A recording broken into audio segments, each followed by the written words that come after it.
بسم اللہ الرحمن الرحیم۔ شروع اللہ کے نام سے جو رحمان و رحیم ہے۔ نحمدہ نصلی علی رسول الکریم، اما بعد، فاعوذ باللہ من الشیطان الرجیم، بسم اللہ الرحمن الرحیم۔ اللہم صلی علی محمد وعلی آل محمد کما صلیت علی ابراہیم وعلی آل ابراہیم انک حمید مجید۔ اللہم بارک علی محمد وعلی آل محمد کما بارکت علی ابراہیم وعلی آل ابراہیم انک حمید مجید۔ یا اللہ، یا رحمانو، یا رحیمو، یا صمدو، یا مہیمنو، یا کریمو، یا حلیمو، یا علیمو، یا علیو، یا عزیزو، یا حیو یا قیوم برحمتک نستغیث، لا الہ الا انت سبحانک انی کنت من الظالمین۔ لا الہ الا اللہ وحدہ لا شریک لہ، لہ الملک ولہ الحمد وہو علی کل شیء قدیر۔ رب اشرح لی صدری ویسر لی امری واحلل عقدۃ من لسانی یفقہوا قولی، آمین یا رب العالمین۔ رب زدنی علما، رب یسر ولا تعسر وتمم بالخیر۔ عن ابی ہریرہ قال قال رسول اللہ صلی اللہ علیہ وسلم، ایھا الناس ان اللہ طیب لا یقبل الا طیبا، وَإِنَّ اللَّهَ أَمْرَ الْمُؤْمِنِينَ بِمَا أَمْرَ بِهِ الْمُرْسَلِينَ فَقَالَ يَا أَيُّهَا الرَّسُولُ كُلُوا مِنْ طَيِّبَاتِ وَاعْمَلُوا صَالِحًا إِنِّي بِمَا تَعْمَلُونَ عَلِيمٌ۔ يَا أَيُّهَا الَّذِينَ آمَنُوا كُلُوا مِنْ طَيِّبَاتِ مَا رَزَقْنَاكُمْ۔ قَالَ وَذَكَرَ الرَّجُلُ يُطِيلُ سفر اشخص اکبر یمد یدہ الی السماء یا ربی یا ربی، ومطعمہ حراما ومشربہ حراما وملبسہ حراما وغذی بالحرام، فأنی یستجاب لذلک، رواہ مسلم۔ الحمدللہ، آج ہم اربعین نووی کی 10ویں حدیث کا مطالعہ کر رہے ہیں، جس کا عنوان ہے عقل حلال کی اہمیت۔ حلال کی اہمیت۔ آئیے جو حدیث ہم نے تلاوت کی ہے اس کا ترجمے پہ کچھ غور کرتے ہیں، اور پھر ایز یوزول قرآن اور احادیث کی روشنی میں اس کا جائزہ لیتے ہیں۔ آیا یہ حدیث ہم سے کیا مطالبہ کرتی ہے؟ آیا یہ حدیث ہمیں کیا بتانا چاہتی ہے، کیا سکھانا چاہتی ہے، کیا ہم سے چاہتی ہے؟ عن ابی ہریرہ قال قال رسول اللہ صلی اللہ علیہ وسلم، جیسے ہم پہلے بھی بتا چکے ہیں کہ حضرت ابو ہریرہ رضی اللہ تعالی عنہ سب سے زیادہ جو کثیر الروایت صحابی ہیں، 5374 احادیث آپ سے راوی ہیں۔ کیا کہتے ہیں؟ ایھا الناس ان اللہ طیب لا یقبل الا طیب۔ بڑی بیسک بات بتائی جا رہی ہے کہ اے لوگو، اللہ پاک ہے۔ اے لوگو، اللہ پاک ہے اور پاک ہی کو قبول کرتا ہے۔ وہ خود طیب ہے اور طیب ہی کو قبول کرتا ہے۔ وَإِنَّ اللَّهَ أَمْرُ الْمُؤْمِنِينَ أَمَرُوا بِهِ الْمُرْسَلِينَ فَقَالَ، اور اللہ نے مومنین کو بھی وہی حکم دیا ہے جو اس نے رسولوں کو دیا ہے۔ سب سے بڑی بات اللہ نے اپنے لیے بتا دی، اور پھر کیا چیز ہم سے طلب کرتے ہیں وہ بتا دیا، پھر جو رسول اور نبی بھیجے گئے ان سے متعلق بتا دیا گیا کہ ان کو بھی یہی حکم دیا گیا، پھر اس کے بعد ہم سے بھی یہی چیز کا مطالبہ کیا جا رہا ہے۔ فقال یا ایھا الرسول، اللہ نے فرمایا اے رسولو، کلوا من طیبات واعملوا صالحا انی بما تعملون علیم، تم پاک چیزیں کھاؤ اور نیک عمل کرو، میں تمہارے عملوں کو جاننے والا ہوں۔ دیکھیں کتنی اہم بات، اہم نقطہ، بنیادی نقطہ دین کا بیان کیا جا رہا ہے اس چھوٹی سی حدیث کے اندر۔ اگر پاک کھاؤ گے تو پاکی کی طرف جا سکتے ہو، صالح ہدایت اللہ میاں دے سکتا ہے۔ اگر پاک چیز نہیں کھاؤ گے، حلال چیز نہیں کھاؤ گے تو اس کے قریب بھی نہیں پھٹک سکتے۔ وقال یا ایھا الذین آمنوا کلوا من طیبات ما رزقناکم، اور فرمایا اے ایمان والو ہم نے جو تم کو پاکیزہ رزق دیا ہے اس میں سے کھاؤ۔ رزق حلال کی اہمیت بتائی جا رہی ہے۔ ثم ذکر الرجل یصلی صفر اشط اکبر یمد یدہ الی السماء یا ربی یا ربی۔ مثالیں دے دے کے سمجھایا جاتا ہے۔ پہلے تو رسولوں اور نبیوں کی مثال دی گئی، پھر عام آدمی کو بتایا گیا، پھر بتایا جا رہا ہے کہ ایک ایسے آدمی کا ذکر فرمایا جو لمبے لمبے سفر کرتا ہے، حج کے لیے جا رہا ہے، پریشان حال، جسم گرد آلود۔ لازم بات ہے کہ جب ایک لمبے سفر کے لیے جائے گا تو وہ چاہے کتنا ہی اچھا لباس پہنا ہوا ہو تو اس کے اوپر اس سفر کے اثرات ضرور بضرور آئیں گے۔ تو اس کا نقشہ کھینچا جا رہا ہے کہ ایک آدمی ہے جو لمبے سفر پہ جا رہا ہے اور وہ کیا کرتا ہے کہ اپنے ہاتھوں کو آسمان کی طرف دراز کر کے کہتا ہے اے رب اے رب، دعا کر رہا ہے۔ اب آگے بتایا جاتا ہے وَمَطْعَمُهُ حَرَامًا وَمَشْرَبُهُ حَرَامًا وَمَلْبَسُهُ حَرَامًا وَغُذِّيَ بِالْحَرَام۔ حالانکہ اس کا کھانا حرام کا، اس کا پینا حرام کا، اس کا لباس حرام کا، اس کی غذا حرام کی۔ فَأَنِّى يُسْتَجَابَ لِذَلِكَ، تو اس کی دعا کیسے قبول ہو۔ یہ نقشہ ہے ایک ایسے آدمی کا جو خانہ کعبہ کے غلاف کو پکڑ کر دعا کر رہا ہے،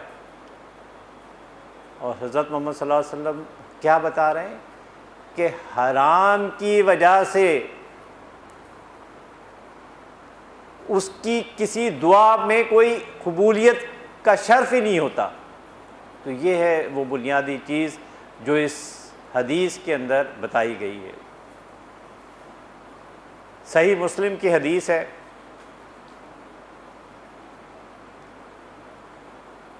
یا ایھا الرسول کلوا من طیبات واعملوا صالحا انا بما تعملون علیم۔ اے رسولو پاکیزہ اور حلال چیزوں میں سے کھاؤ اور نیک عمل کرو، جو کچھ تم کرتے ہو یقیناً اللہ تعالیٰ اس کو دیکھ رہا ہے۔ یعنی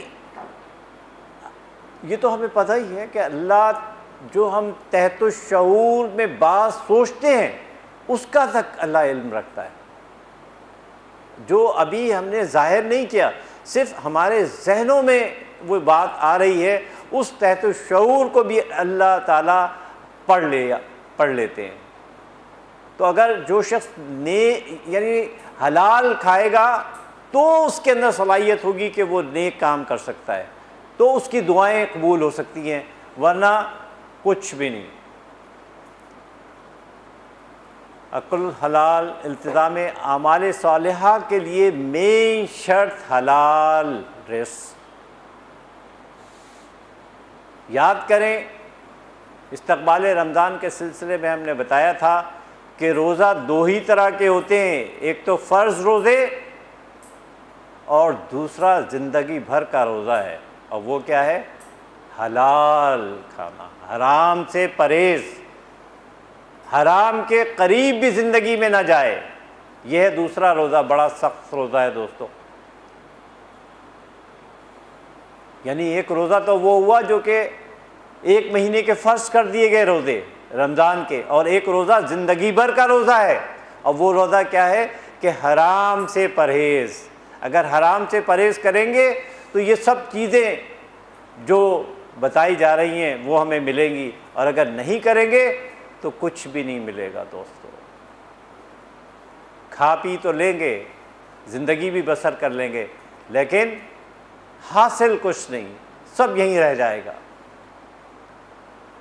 اللہ نے تمام رسولوں کو کیا حکم دیا تھا؟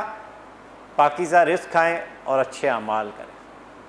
گویا حرام کمائی انسان کو نیکیوں سے محروم کر دیتی ہے۔ سبھی انبیاء نے حلال کا شدید التزام کیا۔ مریم علیہ السلام دھاگا بانٹتی تھی، یعنی محنت سب رسولوں نے کی، مختلف ذریعے تھے، اور اس سے اس حلال طریقے سے کھایا کرتے تھے۔ اپنی بیٹی کی پرورش اس طریقے سے کی۔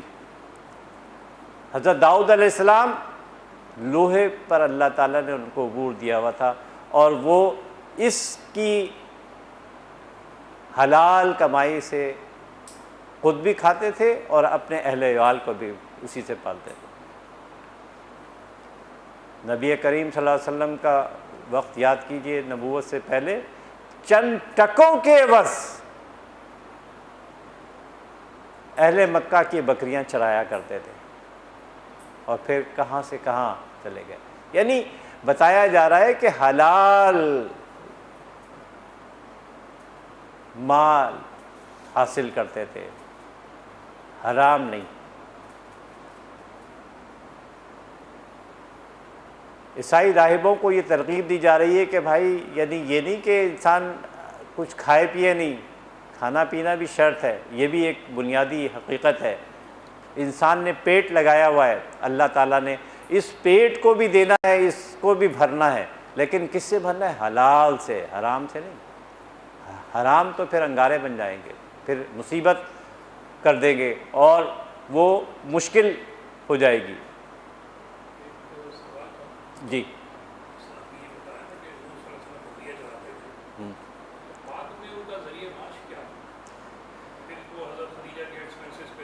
مین یعنی اللہ تعالیٰ نے پھر اتنے ریسورسز دے دیے تھے کہ یعنی جس کو کہتے تھے دیکھیں، جب تک کہ حضرت خدیجہ الکبریٰ رضی اللہ تعالیٰ عنہ حیات رہیں تو تمام کا تمام مال و متاع انہوں نے لا کے دے دیا۔ اس کے بعد کیا ہوا کہ جب حضرت ابوبکر صدیق رضی اللہ تعالیٰ عنہ تو انہوں نے اپنا تمام کا تمام مال ان کے سپرد کر دیا تھا۔ یاد کریں، ابھی اس کے اندر ڈاکٹر شمس آپ کا جواب مل جائے گا کہ ایک حدیث بیان کی گئی کہ بھئی اس دروازے سے کون جائے گا، اس دروازے سے کون جائے گا، نماز پڑھنے والے اس دروازے سے جائیں گے، جہاد کرنے والے اس دروازے سے جائیں گے، اس دروازے سے جو ہے روزے رکھنے والے جائیں گے، اس دروازے سے صدقہ دینے والے جائیں گے۔ تو پوچھا گیا، حضرت ابوبکر صدیق رضی اللہ تعالیٰ نے کہا کہ میں کس دروازے سے جاؤں گا؟ تو حضرت محمد صلی اللہ علیہ وسلم نے کہا کہ آپ ان سب دروازوں سے جائیں گے۔ کیوں کہ یعنی یاد کریں کہ حضرت محمد صلی اللہ علیہ وسلم کے وہ اقوال جو انہوں نے حضرت ابوبکر صدیق رضی اللہ تعالیٰ عنہ کے لیے کہے تھے، کیا کہا تھا کہ اگر کوئی میرا یعنی دوست ہوتا تو ابوبکر صدیق ہی ہوتے، جنہوں نے مجھے ہر لحاظ سے یعنی مالی طور پر ہر لحاظ سے مدد کی۔ تو بعد میں تو پھر آپ کو تو پتہ ہے کہ ہر یعنی جس کو جو بات کہہ دیتے تھے اس پر وہ عمل شروع کر دیتے تھے۔ اور یاد کریں کہ جس وقت کہ رسالت مل گئی تو پورا کا پورا وقت جو تھا وہ صرف اور صرف ایک ہی کام کی طرف نبیوں اور رسولوں کا لگ جاتا ہے، اور یہی حضرت محمد صلی اللہ علیہ وسلم کا ہو گیا تھا کہ تمام کی تمام اپنی چیزیں جو ہے یکسو ہو کر ایک ہی طرف لگا دی تھی کہ صرف اس دین کی تبلیغ کے لیے، اور اللہ تعالیٰ نے اس طریقے سے ان کے ہاتھ پیر بنا دیے تھے، چاہے وہ حضرت ابوبکر صدیق رضی اللہ تعالیٰ عنہ کے صورت میں ہو، یا حضرت عمر فاروق رضی اللہ تعالیٰ عنہ کی صورت میں ہو، یا کسی بھی اور دوسرے صحابی کی صورت میں ہو، جس کو جو کچھ کہتے تھے کبھی کوئی چیز ٹالتے نہیں تھے، اور اگر جو کچھ آ جایا کرتا تھا تو اس وقت تک گھر نہیں جاتے تھے جب تک اس کو بانٹ نہیں دیتے تھے، یعنی گھر لے کے جانا گوارا ہی نہیں کیا۔ تو یہ ان کا اصول تھا. اس طریقے سے اللہ تعالیٰ نے ان کی غیب سے مدد کی. ان کو پھر کسی چیز کی اس چیز کی وہ ضرورت ہی نہیں رہی. یہ سب چیزیں اس لیے دکھائی گئیں، اس لیے کرائی گئیں تاکہ پتہ رہے کہ وہ ان کا ایک اسلوب انسان کے ناطے بھی ہے. باقی تو لازم بات ہے کہ ان کا کوئی کمپیریزن ہی نہیں ہے. ان کو تو یاد کریں کہ وہ کیا کہا کرتے تھے کہ میں تو پیچھے سے بھی دیکھتا ہوں. یہ صلاحیت دوسرے لوگوں میں تو نہیں ہوتی. میں تو یعنی ایک کے بعد دوسرا روزہ بھی رکھتا ہوں تو مجھے تو اللہ تعالیٰ بلا کر کھلاتے ہیں. کیا تمہیں کھلاتے ہیں؟ یوم وصال کے لیے کیا کہا کرتے تھے، یوم صوم کے لیے کیا کہا کرتے تھے کہ مجھے تو اللہ تعالیٰ اپنے پاس بلا کر کھلاتا ہے. کیا تمہیں یہ چیزیں ہیں؟ نہیں. تو آئیے اپنے اس ٹاپک کی طرف دوبارہ. یا ایھا الذین آمنوا کلوا من طیبات ما رزقناکم واشکروا اللہ ان کنتم ایاہ تعبدون. اے اہل ایمان، کھاؤ ان تمام پاکیزہ چیزوں میں سے جو ہم نے تمہیں دی ہیں اور اللہ کا شکر ادا کرو اگر تم واقعی اس کے عبادت کرنے والے ہو. شکر گزاری انسان اور اللہ کے درمیان رابطے کو مضبوط بناتی ہے. شکر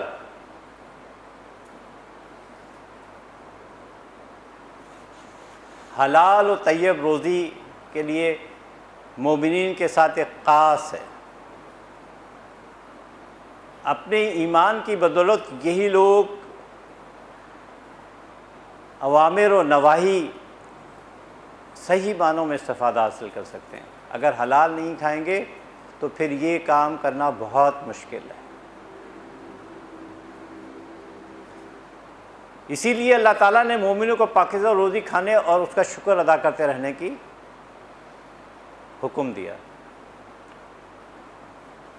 اے میرے رسولو، پاکیزہ روزی کھاؤ اور عمل صالح کرو. جناب رسول کریم صلی اللہ علیہ وسلم نے کیا فرمایا؟ دیکھیں چھوٹی چھوٹی سی باتیں ہیں لیکن کتنی دل کو موہ لینے والی. اللہ تعالیٰ نماز کو بغیر وضو کے اور صدقے کو چوری اور خیانت کے مال سے قبول نہیں کرتا. حلال کی کس طریقے سے بتایا جا رہا ہے.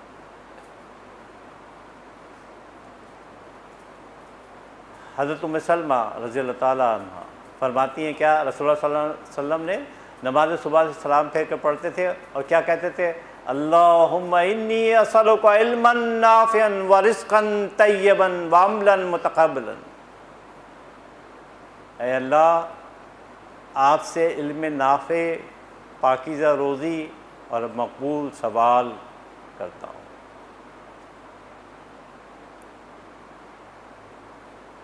عن ابی ہریرہ رضی اللہ تعالیٰ عنہ قال قال رسول اللہ صلی اللہ علیہ وسلم، جس نے پاک کمائی سے ایک کھجور کے برابر صدقہ کیا تو اللہ تعالیٰ اس کو اپنے دائیں ہاتھ میں لے لیتا ہے اور اللہ صرف پاک کمائی کو قبول کرتا ہے. اب ایک دائیں ہاتھ میں ایک کھجور کا صدقہ دیا ہے آپ نے، اب اس کو دیکھیں کیسے پرورش ہو رہی ہے، کیسے پہاڑ بنایا جا رہا ہے. پھر اس کو خیرات کرنے والے کے لیے پالتا رہتا ہے، جیسا کہ کوئی شخص بچھڑے کو پالتا ہے اور دیکھتے ہیں کیسا بچھڑا پھر کھا پی کر تر و تازہ ہو کر کس طریقے سے روپ ڈھال لیتا ہے. اسی طریقے سے خیرات کو پہاڑ برابر کر دیا جاتا ہے. اندازہ کریں صرف ایک کھجور تھا. صحیح بخاری کی حدیث ہے یہ اور متفق علیہ حدیث ہے، صحیح بخاری میں بھی ہے اور صحیح مسلم میں بھی ہے کہ اگر حلال کے مال سے یاد کریں. غزوہ تبوک اعلان عام ہے، کہا جا رہا ہے کہ جس کے پاس جو ہے سب کا سب لا کے رکھ دو. دو لوگوں کی مثالیں تو بخوبی یاد ہیں کہ حضرت عمر فاروق رضی اللہ تعالیٰ نے کیا سوچا کہ بھئی اس دفعہ تو بہت اچھا میرا کاروبار رہا، سب کچھ رہا، تو انشاءاللہ اس دفعہ میری خواہش یہ ہوگی کہ میں حضرت ابوبکر صدیق رضی اللہ تعالیٰ عنہ سے آگے نکل جاؤں. تو انہوں نے کیا کیا کہ بھئی اپنا آدھا مال گھر میں رکھا اور آدھا مال لا کے حضرت محمد صلی اللہ علیہ وسلم کے سامنے پیش کر دیا گیا. حضرت ابوبکر صدیق نے سبھی کچھ لا کے رکھ دیا۔ تو جب پوچھا گیا کہ بھائی صدیق کیا چھوڑ کے آئے ہو گھر پہ، کہنے کہ اللہ اور اس کے رسول کا نام۔ اور جب حضرت عمر فاروق رضی اللہ تعالیٰ عنہ سے پوچھا گیا تو کیا کہنے لگے کہ میں نے اپنا آدھا مال، اور پھر اس دن سے وہ اس بات کے قائل ہو گئے کہ میں کسی صورت میں بھی حضرت ابوبکر صدیق رضی اللہ تعالیٰ عنہ سے آگے نہیں نکل سکتا۔ وہیں پہ ایک مثال آپ کو یاد ہوگی کہ ایک صحابی تھے جنہوں نے پوری رات محنت کی، ایک باغ میں جا کر اس کو پانی دیا، سیراب کیا، کچھ کھجوریں ان کو ملی، کچھ کھجوریں ان کو اس محنت کے سلسلے میں حلال کی ملی۔ وہ اس میں سے کچھ کھجوریں تو گھر میں دے آئے، اور کچھ کھجوریں لا کر حضرت محمد صلی اللہ علیہ وسلم کی اس میں پیش کی۔ ایک ڈھیر لگا ہوا تھا، وہاں پر منافق بھی موجود تھے۔ تو حضرت محمد صلی اللہ علیہ وسلم کو جب دی تو انہوں نے کہا اس کھجوروں کو اس ڈھیر کے اوپر پھیر دو۔ تو منافق کہنے لگے ہاں ہم ان کھجوروں ہی سے جنگ غزوہ تبوک جیتیں گے۔ تو اس پہ حضرت محمد صلی اللہ علیہ وسلم نے کہا کہ یہ کھجوریں جو دی ہیں، یہ جو کچھ یہاں پہ دیا گیا ہے ان سب سے زیادہ اس کی حقیقت ہے۔ اندازہ کریں، اللہ تعالیٰ نیتوں کو دیکھتے ہیں، ظاہر کو نہیں دیکھتے۔ ان کھجوروں کی اہمیت اس سے میں آپ کو بتانے جا رہا تھا کہ کس طریقے سے اللہ حلال کے دیے ہوئے مال کو کس طریقے سے بڑھاتا ہے۔ جس نے اللہ کی راہ میں جوڑا، یعنی دو چیزیں خرچ کی تھیں، وہ جنت کے دروازوں سے پکارا۔ دیکھیں وہی حدیث ابھی جو ڈاکٹر شمس سوال کر رہے تھے اس کا ابھی کچھ جواب آیا چاہتا ہے۔ یا عبداللہ ھذا خیر، اے اللہ کے بندے یہ دروازہ اچھا ہے۔ فمن کان من اہل الصلاۃ دعائی من باب الصلاۃ، جو شخص نمازی ہوگا وہ نماز کے دروازے سے پکارا جائے گا۔ ومن کان من اہل الجہاد دعائی من باب الجہاد، جو شخص مجاہد ہوگا وہ جہاد کے دروازے سے پکارا جائے گا۔ ومن کان من اہل الصیام دعائی من باب ریان، جو شخص روزے دار ہوگا، روزہ رکھے گا، اس کو باب ریان سے پکارا جائے گا۔ آئیے دیکھیں، ومن کان من اہل صدقہ دعائی من باب صدقہ، اور جو صدقہ دے گا اس کے صدقے کے دروازے سے پکارا جائے گا۔ اب حضرت ابوبکر صدیق رضی اللہ تعالیٰ نے عرض کیا رسول اللہ صلی اللہ علیہ وسلم سے، کیا کوئی ایک ان سب دروازوں میں سے بھی پکارا جائے گا، جس کا ابھی میں نے ذکر آپ کے سامنے کیا شمس بھائی، کہ رسول اللہ صلی اللہ علیہ وسلم نے فرمایا ہاں، اور میں امید کرتا ہوں کہ تم ان میں سے ہوگے۔ متفق علیہ حدیث بخاری و مسلم کی۔ تو دیکھیں کس طریقے سے یعنی اللہ تعالیٰ نے چیزوں کو، حلال چیزوں کو اختیار کرنے کا اور اس کے صلوں کا بتایا ہے۔ 3 آدمیوں کی دعائیں ضرور قبول ہوتی ہیں۔ یہ بہت ساری باتیں تو ہمیں پتہ بھی ہوں گی، جسٹ فار ریمائنڈر کے طور پر، کہ حضرت محمد صلی اللہ علیہ وسلم نے فرمایا 3 آدمیوں کی دعا ضرور قبول ہوتی ہے۔ دعوت للمال عادل، عادل حاکم، والصائم حین یفطر، روزہ دار جب افطار کرتا ہے تو دیکھ لیں کہ رمضان آ رہے ہیں انشاءاللہ، یعنی افطار کے وقت کھانے میں جلدی نہیں کریں، وہ تو ہم نے کر ہی لینا ہے۔ اس وقت جو ہے نا وہ ہے دعا کے قبولیت کا وقت۔ افطار کا وقت کیا ہوتا ہے کہ اس سے جیسے ہی اذان سے پہلے جو ہے نا تھوڑا سا آپ اپنا وقت نکال لیجیے اور دعا کے اندر وہ کیجیے، اور یہ وہ وقت ہوتا ہے کہ جب دعائیں قبول ہوتی ہیں۔ اور روزے دار کا آپ دیکھ ہی رہے ہیں کہ حدیث خود بتا رہی ہیں کہ روزے دار کی دعا جو ہے وہ یعنی ایک تو اس وقت قبول ہوگی، اور دوسرے وقت حشر کے وقت، حشر کے میدان میں جب اللہ تعالیٰ پکاریں گے، کیونکہ روزے کا اجر کس نے دینا ہے؟ روزے کا اجر تو اللہ تعالیٰ نے اپنے لیے رکھ لیا ہے، تمام چیزوں کا اجر تو متعین کر دیا ہے، روزے کا اجر تو صرف اللہ تعالیٰ خود دیں گے۔ تو ایک تو یوم حشر کے دن روزے داروں کا یعنی پکار لگ رہی ہوگی، ان کو اس وقت اس کا صلہ مل رہا ہوگا، اور دوسرے جس وقت کہ وہ افطار کرتے ہیں۔ تیسرا، مظلوم کی دعا۔ چنانچہ جب مظلوم دعا کرتا ہے تو اس کے لیے آسمانوں کے دروازے کھول دیے جاتے ہیں، اور اللہ تعالیٰ فرماتا ہے مجھے میری عزت کی قسم میں ضرور تمہاری مدد کروں گا اگرچہ تھوڑی دیر بعد ہی کروں۔ تو دوستو، یدی مظلوم کی بد دعا سے بچو، عرش ہل جاتا ہے۔ شیخ الاسلام امام طیب رحمۃ اللہ کہتے ہیں، کیا کہتے ہیں؟ طیبات کیا ہے؟ مراد وہ کھانے ہیں جو عقل و اخلاق کو نفع بخشتے ہیں، اور خبائث کیا ہے؟ ان کھانوں کو کہتے ہیں جو عقل و اخلاق کے لیے نقصان دہ ہیں۔ شراب کی مثال اس لیے دے رہے ہیں کہ یہ خبیث کھانوں کی اصل ہے، اور اس میں جو کچھ ہوتا ہے، کس طریقے سے انسان بہکتا ہے اور کیا کیا کر جاتا ہے، اس کا سب لوگوں کو پتہ ہے۔ مردار خون، سور اور جانور جس پر ذبح کرتے ہوئے اللہ کا نام لیا گیا ہو، یہ تمام کے تمام حرام چیزیں۔ حلال روزی دعا اور عبادت کی مقبولیت کا سبب ہے۔ دیکھیں، یہی حدیث ہے جو آج ہم پڑھ رہے ہیں۔ دوسری چیز، حرام روزی کھانے سے دعا اور عبادت رد کر دی جاتی ہے، منہ پہ مار دی جاتی ہے۔ تو دوستو، اس طرف سوچیں، دھیان دیں۔ بہتا ہوا خون، مردار خنزیر کا گوشت، وہ جانور جو کسی اور کے نام پہ ذبح کیا ہوا ہو۔ حضرت ابو مالک اشعری رضی اللہ تعالیٰ عنہ سے روایت ہے، رسول اللہ صلی اللہ علیہ وسلم نے فرمایا، کیا فرمایا؟ الطہور شطر الایمان، طہارت نصف ایمان کے برابر ہے۔ والحمدللہ تملأ المیزان، اور الحمدللہ میزان عدل کو بھر دے گا۔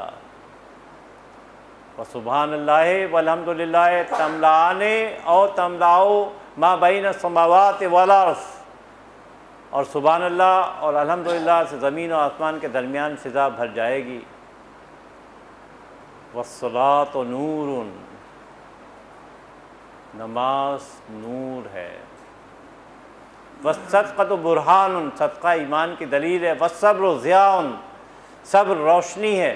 والقرآن حجت لک او علیک، اور قرآن تیرے لیے حجت ہوگا یا تیرے خلاف ہوگا۔ کل الناس یغدو فبیع نفسہ فما تقہا او موبقہا، اور ہر شخص اس حال میں صبح کرتا ہے کہ وہ اپنے نفس کو بیچ رہا ہوتا ہے۔ یہ کئی دفعہ بتا چکے ہیں کہ ہم جو کچھ بھی یعنی جاتے ہیں، جس پروفیشن سے بھی تعلق رکھتے ہیں، چاہے ایک مزدور ہو یا ایک سرجن ہو یا ایک انجینئر ہو یا ایک کمپیوٹر والا ہو یا اکاؤنٹنٹ ہو، سب اپنے آپ کو سیل آؤٹ کر رہے ہوتے ہیں، اور اس سے یا تو حلال رات میں لے کے آتے ہیں یا حرام۔ حلال لائیں گے تو اس کا انجام جنت، اور حرام لائیں گے تو اس سے بھی پیٹ بھریں گے لیکن اس کا انجام دوزخ کی طرف وہ ہمیں لے جائے گا، خود کو برباد کر لیتے ہیں۔ تو ہر ایک اپنے آپ کو سیل کر رہا ہوتا ہے۔ صحیح مسلم کی حدیث ہے یہ، ہر شخص صبح کو اپنے آپ کو یہی بات جو ابھی میں نے بتائی ہے کہ بیچتا ہے، یا تو وہ اس کے لیے اپنے آپ کو جنت کا حقدار بنا لیتا ہے یا پھر دوزخ میں چلا جاتا ہے۔ حضرت عائشہ رضی اللہ تعالیٰ عنہ فرماتی ہیں، کیا ایک یتیم، کیا میں اس کے مال میں سے کھا سکتی ہوں؟ حضرت عائشہ رضی اللہ عنہ، حضور صلی اللہ علیہ وسلم نے کیا فرمایا کہ انسان کا پاکیزہ ترین مال وہ ہے جو اس نے کمایا ہو، اور وہ بیٹا اس کی کمائی ہے۔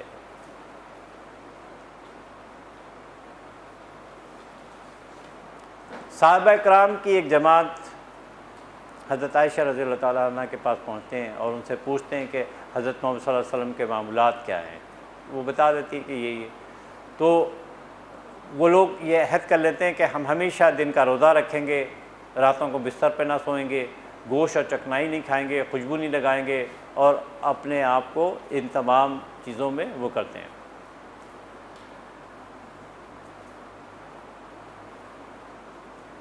حضرت ابن عباس رضی اللہ تعالیٰ عنہ نے ایک آدمی رسول اللہ صلی اللہ علیہ وسلم کی خدمت میں حاضر ہوا، عرض کیا، یا رسول اللہ صلی اللہ علیہ وسلم، جب میں گوشت کھاتا ہوں تو یعنی یہ پریشانیاں مجھے لاحق ہو جاتی ہیں، تو لہٰذا میں نے گوشت کو اپنے اوپر حرام کر لیا۔ تو حلال چیز کو حرام نہیں ٹھہرا سکتے اور حرام کو حلال نہیں کر سکتے۔ اے ایمان والو ان ستری چیزوں کو حرام نہ کرو جو اللہ تعالیٰ نے تمہارے لیے حلال کی ہیں، اور حد سے نہ بڑھو، بے شک اللہ حد سے بڑھنے والوں کو پسند نہیں کرتا، اور اللہ کے رزق میں سے جو چیز حلال ستری ہو کھاؤ، اور اللہ سے ڈرو جس پر تم ایمان رکھتے ہو۔ یعنی حلال کو حرام نہیں کرنا ہے، یہ اللہ کی حدیں ہیں، ان کو کراس نہیں کر سکتے، اور حرام کو حلال نہیں کر سکتے، یہ حق کسی کا نہیں ہے۔ اور آج جو کچھ ہم کر رہے ہیں حلال یا حرام ہر طرف منہ مارتے ہیں، خدارا اس کی دیکھیں۔ دنیا اور دین کے ساتھ ساتھ چلانا ہی بہترین طریقہ، ہر قدم پر اپنے دل میں اللہ کا خوف محسوس کرتے رہنا چاہیے، ایمان کی نشانی اور نجات کی ضمانت ہے۔ ایمان والو نہ حرام ٹھہرا لو ان چیزوں کو جن کو اللہ نے تمہارے لیے حلال کیا ہے، اور حد سے تجاوز نہ کرو، یقیناً اللہ حد سے تجاوز کرنے والوں کو پسند نہیں کرتا۔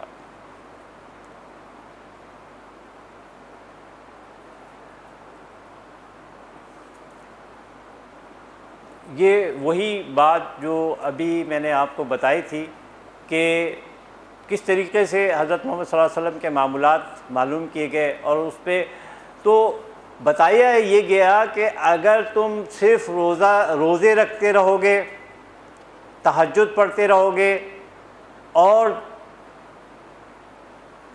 اپنی دنیاوی معاملات سے علیحدہ رکھو گے، تو یہ کوئی چیز نہیں ہے، یہ رہبانیت ہے، اور اس کو جو شخص میری سنت سے اعراض کرے گا وہ مجھ میں سے نہیں ہوگا۔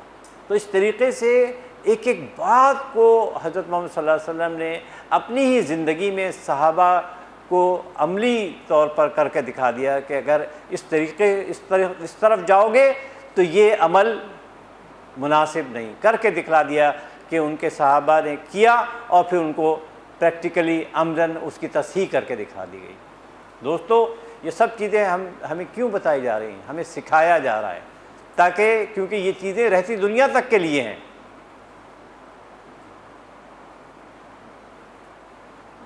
تین آدمیوں کی دعائیں اور ہیں، ایک مظلوم کی دعا، مسافر کی دعا، اور تیسری مظلوم کی بددعا سے بچو، مظلوم کی دعا ہے، دوسری ہے مسافر کی دعا، اور تیسری ہے والد کی دعا اولاد کے حق میں۔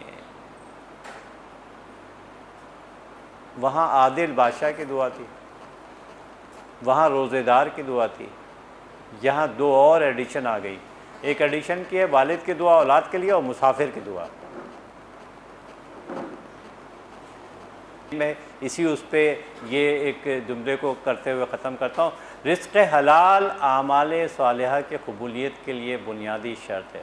دوستو آج کی جو حدیث ہم نے پڑھی اس میں اس چیز پر زور دیا گیا ہے، اور وہی ویب سائٹ میں دوبارہ آپ کو کہوں گا کہ جائیے drshafeeq.com، اور جو کچھ بھی آج تک ہم نے کرایا ہے وہ تمام کا تمام الحمدللہ اس ویب سائٹ پہ موجود ہے، جسٹ کلک کرنا ہے۔ استقبال رمضان والا پروگرام بھی اس میں ہے، 40 نووی کی احادیث جتنی ہم نے اب تک پڑھ لی ہیں وہ تمام کی تمام اس میں ڈال دی ہیں۔ تو یہ ایک امانت ہے جو میرے پاس تھی، وہ میں نے سب کے سب اس پہ ڈاؤن لوڈ کر دی ہیں، اس سے خود بھی مستفید ہوئی ہے اور آگے بھی اس کو بڑھائیے۔ سبحانک اللہم و بحمدک، اشہد ان لا الہ الا انت، استغفرک و اتوب الیک۔